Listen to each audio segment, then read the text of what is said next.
বন্ধুরা, কেমন আছো? আশা করি অনেক ভালো আছো। দেখো, আমি নতুন ভিডিও নিয়ে চলে আসলাম। এই ফুলের বাগানটা কেমন দেখতে বলো তো। আচ্ছা, তোমাদের কাদের কাদের এমন মিনি ফুলের বাগান আছে বলো তো আমাকে কমেন্টে।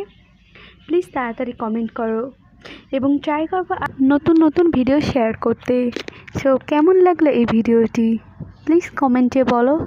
I am so excited. Please কমেন্টে বলো। বাই। হ্যালো বন্ধুরা, কেমন আছো? আশা করি অনেক ভালো আছো। দেখো, আমি নতুন ভিডিও নিয়ে চলে আসলাম। এই ফুলের বাগানটা কেমন দেখতে বলো তো। আচ্ছা, তোমাদের কাদের কাদের এমন মিনি ফুলের বাগান আছে বলো তো আমাকে কমেন্টে। প্লিজ তাড়াতাড়ি কমেন্ট করো এবং ট্রাই করবো নতুন নতুন ভিডিও শেয়ার করতে। সো কেমন লাগলো এই ভিডিওটি প্লিজ কমেন্টে বলো। I am so excited. Please কমেন্টে বলো। বাই।